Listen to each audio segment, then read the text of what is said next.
ماندہ عشق قسط نمبر 22۔ فیروز بخت یہاں کے ٹھاٹ باٹ دیکھ کر اتنا حیران ہوا کہ اس کے ہوش و حواس بجانا رہے۔ بوڑھے نے اس کی بدحواسی اور حیرت سے بڑا ہز اٹھایا، بولا، ادھر بیٹھ جا، کب تک کھڑا رہے گا؟ فیروز بخت نے کھسیا کر بوڑھے کی طرف دیکھا۔ بوڑھا ایک گاؤں تکی کے سہارے بیٹھ چکا تھا، اس کے پاس ہی فیروز بخت بھی بیٹھ گیا۔ بوڑھے نے کہا، شاید تو اس کمرے میں آ کر حیرت زدہ رہ گیا ہے۔ بے شک، فیروز بخت نے کہا، مجھے یقین نہیں آ رہا کہ اس وقت میں فرخندہ کے دادا کے کمرے میں بیٹھا ہوں۔ مجھے تو یہ کمرہ کسی مغل بادشاہ یا گجرات کی کسی فرما روا کا نظر آ رہا ہے، حالانکہ یہ مکان باعث سے نہایت شکستہ اور بوسیدہ ہے۔ بوڑھے نے پھلوں کی ڈلیاں اور تش اٹھا کر اس کے سامنے رکھ دی۔ انہیں کھاتا بھی جا اور باتیں بھی کرتا رہے۔ فیروز بخت نے معذرت کی، شکریہ، کیا میں پوچھ سکتا ہوں کہ فرخندہ کہاں ہے؟ بوڑھے نے جواب دیا، اب فرخندہ کی بات نہ کر نوجوان تاجر۔ فیروز بخت کا دل بیٹھنے لگا، کیوں؟ وہ کہیں چلی گئی یا پھر اس کی کسی اور سے؟ بوڑھے نے اس کی بات کاٹ دی، بس بس، میں نے کہہ جو دیا کہ اب فرخندہ کی بات ہی نہ کر، وقت گیا بات گئی۔ فیروز بخت نے کہا، تو فرخندہ کا دادا ہے اور ہم تو دونوں کے بارے میں بس اتنا ہی جانتا ہے کہ میں نے برادری اور پنجوں کے سامنے اس کی عائد کردہ شرط پر پورا اترنے کا وعدہ کیا تھا، اور وعدہ کر کے ایک دم 6-7 ماہ کے لیے غائب ہو گیا، اور تیری نظر میں میرا یہی قصور ہے جس کی سزا مجھے یہ بار بار کہہ رہا ہے کہ میں فرخندہ کی بات ہی نہ کروں۔ بوڑھے نے نفرت سے کہا، کیا یہ قصور میری نفرت کے لیے کافی نہیں ہے؟ فیروز بخت نے جواب دیا، بے شک کافی ہے، لیکن میں نے فرخندہ سے صاف صاف کہہ دیا تھا کہ اگر میں بتائے بغیر ہی کچھ عرصہ کے لیے غائب ہو جاؤں تو وہ پریشان نہ ہو۔ چنانچہ میں اپنی کاروباری مصروفیت میں ایسا الجھا کہ 6-7 ماہ کے لیے احمد آباد چھوڑ دیا۔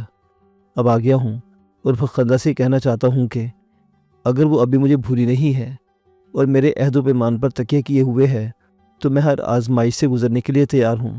وہ جو حکم دے گی میں تعمیل کروں گا۔ بوڑھے نے بیزاری سے کہا، تم دونوں نے عہد کر رکھا ہے؟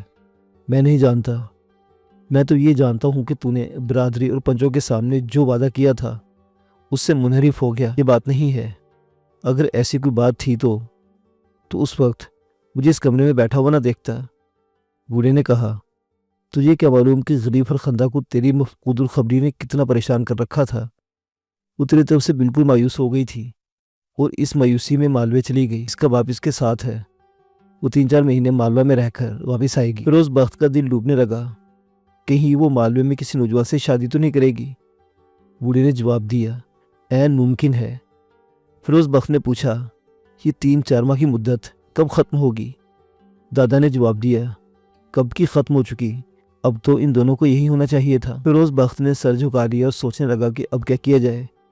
بوڑھے نے نہایت فاخرانہ شان سے کہا، جب تو اچانک غائب ہو گیا اور مہینوں تک کوئی خبر نہ ملی تو ہم سب اسی نتیجے پر پہنچے کہ تو دریوزہ گری سے بھاگ نکلا ہے۔ حالانکہ میں اچھی طرح جانتا ہوں کہ ہماری برادری کے لوگ ننگے بھوکے نہیں ہیں، ہمارا آبائی پیشہ دریوزہ گری ہی ہے۔ پھر ہم لوگ اپنے آبائی پیشے کو کس طرح ترقی دیتے رہے ہیں، آج ہم لوگ بھی اپنے پیشے کے اعتبار سے معزز لوگ ہیں، اس لیے تجھے یا کسی اور کو ہرگز حق نہیں پہنچتا کہ خود کو بڑا اور اعلیٰ و عرفہ سمجھ کر ہمیں حقیر اور ذلیل سمجھے۔ فیروز بخت نے پوچھا، تو ہی بتا اب میں کیا کروں؟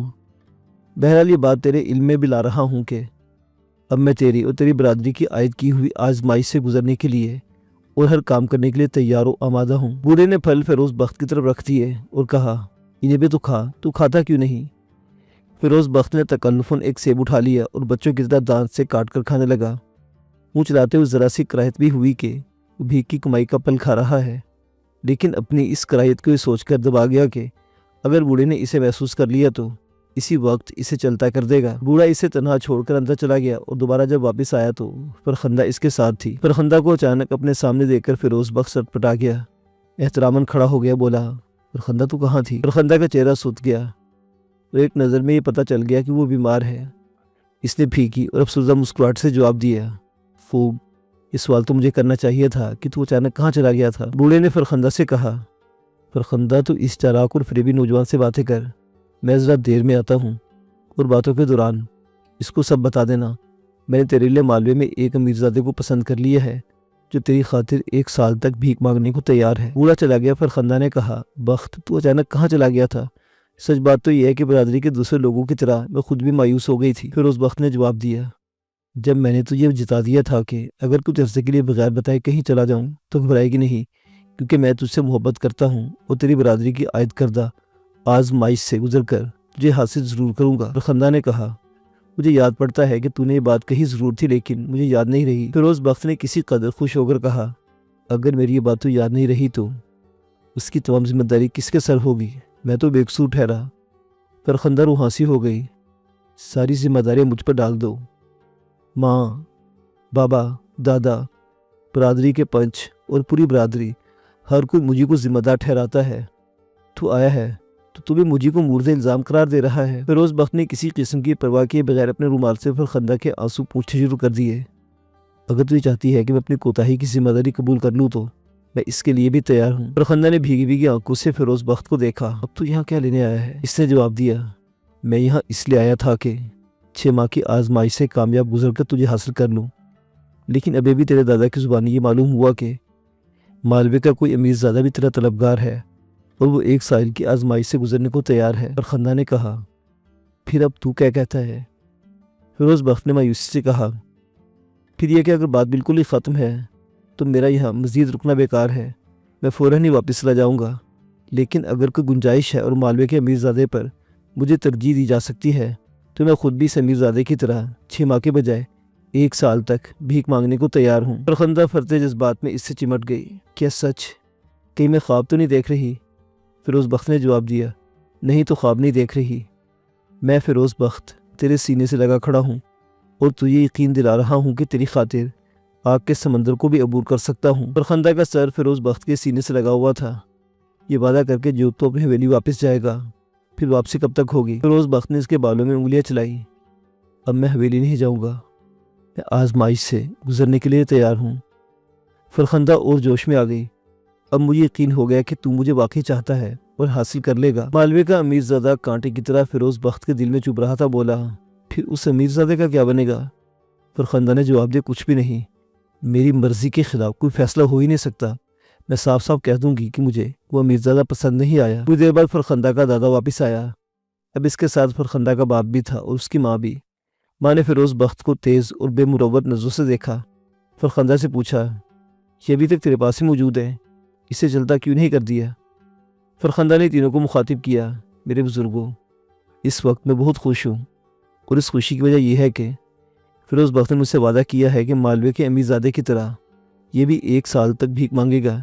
میں نے اسے اجازت دے دی ہے، اگر یہ اس شرط پر پورا اترا تو میں اس سے شادی کر لوں گی اور اس شادی پر برادری کا کوئی بھی شخص اعتراض نہیں کرے گا۔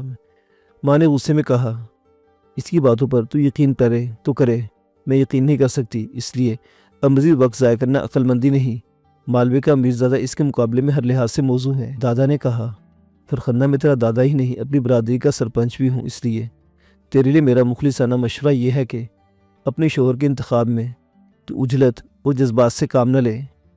فرخندہ نے سختی سے کہا، معاملہ میرا ہے، اس لیے فیصلہ بھی میں ہی کروں گی، افسوس کہ میں بخت پر کسی بادشاہ کو بھی ترجیح نہیں دے سکتی۔ فیروز بخت نے فرتے جوش میں فرخندہ کا ہاتھ پکڑ لیا، فرخندہ میں تیرا شکر گزاری نہیں احسان مند بھی ہوں کہ تو نے بادشاہ تک پر مجھے ترجیح دی ہے۔ فرخندہ کی آنکھوں میں آنسو آ چکے تھے، بھرائی آواز میں بولی، تو کل ہی سے اپنا کام شروع کر دے۔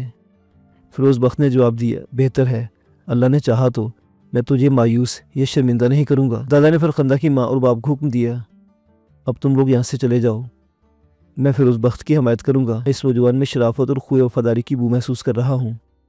اس کے بعد دادا نے ان دونوں کو مخاطب کیا، اور اب تم دونوں بھی میری بات ذرا غور سے سنو۔ دونوں ہمتن گوش ہو گئے۔ دادا نے کہنا شروع کیا، ملک التجار داؤد کے بیٹے، دنیا کو سمجھنا بہت مشکل ہے، تم دونوں نے آپس میں جو بھی عہد کیا ہو مجھے اس سے کوئی دلچسپی نہیں، لیکن میں… فرخندہ نے دادا کی بات کاٹ دی، دادا آپ بخت کو نصیحتیں نہ کیجیے، بلکہ یہ سرزد ہمارا مہمان ہے، آپ جو کچھ کہنا چاہیں مجھے کہہ لیں، میں اپنے مہمان کی دل آزاری نہیں ہونے دوں گی۔ دادا کو ہنسی آ گئی، شریر لڑکی، چل میں تیری خوشی میں اس تاجر زادے کو کوئی نصیحت نہیں کروں گا۔ پھر فیروز بخت سے کہا، نوجوان تو خوش قسمت انسان ہے جس کو فرخندہ جیسی وفاشار اور محبت کرنے والی لڑکی ملے گی۔ سن، میں فرخندہ کو جو نصیحت کر رہا ہوں اس سے تو بھی فائدہ اٹھا سکتا ہے۔ فرخندہ اپنے دادا کی چالاکی پر مسکرا دی۔ دادا نے کہا، فرخندہ، استقلال اور وفاداری، ساری زندگی یہی 2 اوصاف انسان کے کام آتے ہیں۔ انسان کا فرض ہے کہ جو بھی فیصلہ کرے خوب سوچ سمجھ کے کرے، اور جب کوئی فیصلہ کر چکے تو اس پر استقلال اور وفاداری سے قائم رہے، نفع نقصان کی پرواہ کیے بغیر۔ فیروز بخت نے جواب دیا، میں آپ کا مطلب سمجھ گیا۔ اللہ نے چاہا تو اب میں خود کو شرمندہ اور آپ کو مایوس نہیں کروں گا۔ دادا یہ کہتا ہوا باہر چلا گیا۔ تب بھی میری بھی یہی دعا ہے کہ تم دونوں ہمیشہ خوش و خرم رہو۔ رات کو دونوں بستی سے ذرا دور ایک کنویں کی جگہ پر بیٹھ گئے۔ دونوں نے باری باری کنویں میں جھانک کر دیکھا اور بچوں کی طرح زور زور سے ہنسنے لگے، لیکن فرخندہ نے محسوس کیا کہ فیروز بخت کی ہنسی میں بے ساختگی نہیں ہے، اس میں کوئی سوچ، کوئی فکر بھی شامل ہے۔ پوچھا، بخت کیا بات ہے؟ میرا خیال ہے تو اس وقت کہیں اور ہے، فیروز بخت نے کہا۔ فرخندہ، اس وقت ہم دونوں تنہا ہیں، یہاں کوئی تیرا نہیں۔ میں تیری برادری کے پیشے پر تجھ سے چند باتیں کرنا چاہتا ہوں۔ فرخندہ نے فکر و تشویش سے خود فیروز بخت کو دیکھا۔ میری برادری کے پیشے پر کر باتیں میں بہت شوق سے کروں گی، فیروز بخت نے کہا۔ باتیں کرنے سے پہلے میں تجھے یقین دلاتا ہوں کہ میں نے تجھ سے، تیرے دادا اور برادری سے جو عہد کیا ہے اس پر کل سے عمل درآمد شروع ہو جائے گا، لیکن ایفا عہد سے پہلے میں اپنے ضمیر اور اپنی انا کی تسکین کے لیے چند وضاحتیں چاہتا ہوں۔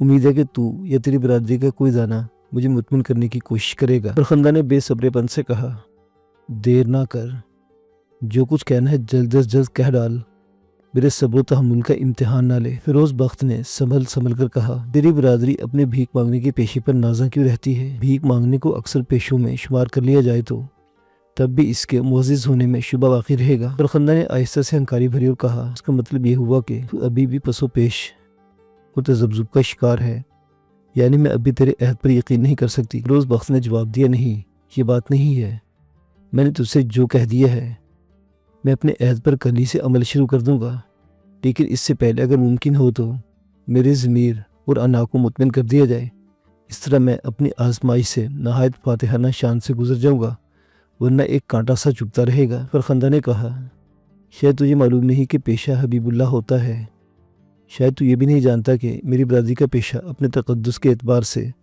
دنیا کے تمام پیشوں سے افضل ہے۔ اس پیشے میں جھوٹ، عیاری اور مکاری شامل نہیں۔ پھر یہی وہ پیشہ ہے جو پانڈو نے اپنا 12 سالہ بنواس میں اختیار کر لیا تھا، اور یہی وہ پیشہ جس کو گوتم بدھ نے اختیار کیا، اور اس کے پیرو نہایت فخر اور شان سے خود کو بھکشو کہا کرتے تھے۔ اتنے بڑے لوگ بھکشو بن کر حقیر تو نہیں ہو گئے تھے؟ جب ان کی بڑائی اور عظمت میں شبہ نہیں کیا جاتا تو میری برادری کس طرح حقیر اور ذلیل ہو سکتی ہے؟ فیروز بخت لاجواب ہو گیا۔ کچھ سکوت کے بعد کہا، اچھا فرخندہ، میں تجھ سے ایک رائے چاہتا ہوں۔ وہ کیا؟ اگر ممکن ہو تو ضرور دی جائے گی۔ فیروز بخت نے کہا، میں احمد آباد میں بھیک نہیں مانگ سکتا، اس کام کے لیے مجھے کہیں اور بھیج دیا جائے۔ فرخندہ نے ہنس کر جواب دیا، یہ کوئی خاص بات نہیں، تو جہاں بھی جائے گا تنہا نہیں جائے گا، تیرے ساتھ برادری کے چند اور لوگ بھی جائیں گے تاکہ وہ بھیک مانگنے کے آداب سکھائیں۔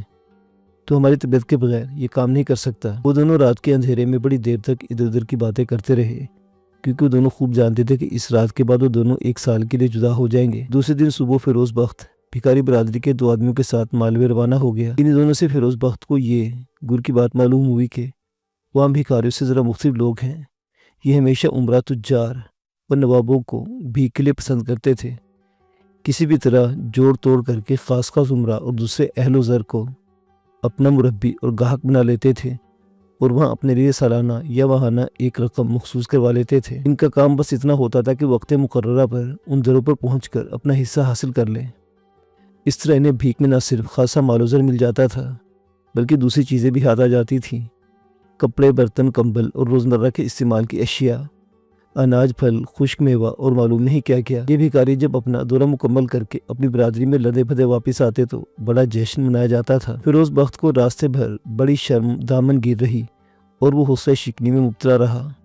جس قافلے میں وہ سفر کر رہا تھا اس میں چند صراف اور سوداگر بھی تھے۔ فیروز بخت کے ایک ساتھی نے اس سے کہا، موقع اچھا ہے، تو اسی وقت سے بسم اللہ کر دے۔ فیروز بخت نے پوچھا، میں ان سے کس طرح بھیک مانگوں گا؟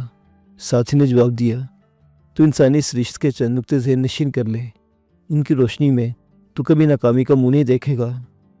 فیروز بخت نے پوچھا، کون سے نقطے مثلاً؟ ساتھی نے جواب دیا، انسان بنیادی طور پر خود غرض ہے، دوسروں کے ساتھ جو مہربانیاں، نوازشیں یا سلوک کرتا ہے، اس وقت جب اس کو اپنی انا یا ہیجانی کیفیت کو سکون پہنچانا ہوتا ہے، آدمی میں ایک جذبہ ہوتا ہے رحم اور ہمدردی کا۔ اگر تو ہٹا کٹا بن کے کسی سے بھیک مانگے گا تجھے جھڑک دیا جائے گا، تجھے گالیاں دی جائیں گی، لعنت ملامت کی جائے گی، کیونکہ صحت مند آدمی کے بھیک مانگنے سے آدمی میں اس کا جذبہ رحم بیدار نہیں ہوتا۔ لیکن اگر یہ ہٹا کٹا اور صحت مند انسان کسی بھی طرح خود کو بیمار، مفلوج، اپاہج یا معذور ثابت کر کے بھیک مانگے گا تو اپنے مقابل انسان میں جذبہ رحم اور ہمدردی بیدار کرنے میں کامیاب ہو جائے گا۔ دینے والا ایسے بھکاری کو جو کچھ بھی دیتا ہے اپنی ہجانی اور انتشاری کیفیت کو تقسیم پہنچانے کی خاطر دیتا ہے، جس سے انسان کی خود غرضی کا پتہ چلتا ہے۔ دوسرا نقطہ یہ ہے کہ انسان میں حد درجہ عنایت ہوتی ہے۔ اس عنایت اور خود پسندی یا خود پرستی کی تسخیر خوشامد سے ہوتی ہے۔ خود پسندی اور عنایت کو خوشامد سے تسکین پہنچا کر مطلب حاصل کیا جا سکتا ہے۔ بس یہی دو موٹی موٹی حقیقتیں ہیں جو ہمارے پیشے کی اساس ہے۔ بہترین بھکاری بہترین ذہن کا حامل ہوتا ہے۔ فیروز بخت کو ابھی تک ان بھکاریوں کی عقل کا اتنا بڑا اندازہ نہیں ہوا تھا۔ بھکاری ساتھی فیروز بخت کی حیرت اور پریشانی سے لطف اندوز ہو رہا تھا۔ بولا، ایک بات اور، شرم و حیا نام کی کمزوریوں سے ہمیشہ کے لیے نجات حاصل کر لینا، اور جس دریا دل شخص سے کوئی مطالبہ کیا جائے جب تک مطلب حاصل نہ ہو جائے پیچھے نہ چھوڑا جائے، کیونکہ مستقل مزاجی کے بغیر ذہانت کچھ بھی نہیں۔ ان ہدایات اور نصیحتوں پر عمل کر کے فیروز بخت نے وہ کامیابی حاصل کی جس سے وہ ابھی تک محروم تھا۔ شروع میں تو وہ خاصا پریشان اور بدحواس رہا، لیکن رفتہ رفتہ اپنی اس پریشانی پر قابو پا لیا اور اسے جس شکار کا انتخاب کیا اس سے اپنی مدد پر آمادہ کر لیا، مال و زر خون کی طرح برسنے لگا۔ دوسری طرف فیروز بخت کی مفقود الخبری سب کو پریشان کر رہی تھی۔ جب ستار نے حویلی والوں کو یہ بتایا کہ فیروز بخت راستے ہی سے الگ ہو گیا تھا اور یہ وعدہ کر کے گیا تھا کہ چند دنوں بعد خود بخود حویلی واپس چلا آئے گا، تو اس پر پہلے دن تو کسی کو حیرت نہ ہوئی نہ پریشانی، لیکن جب ایک ہفتہ گزر گیا تو ہر کسی کو فکروں نے گھیر لیا۔ کیفے کو شبہ تھا کہ فیروز بخت کے ساتھ کسی نے شرارت کی ہے۔ ستار جانتا تھا کہ فیروز بخت فرخندہ کے پاس گیا ہے، لیکن وہ ابھی تک واپس کیوں نہیں آیا؟ یہ بڑا پریشان کن سوال تھا جو اسے ہلکان کر رہا تھا۔ آخر ایک دن وہ کسی کو بتائے بغیر فرخندہ کے پاس چلا گیا۔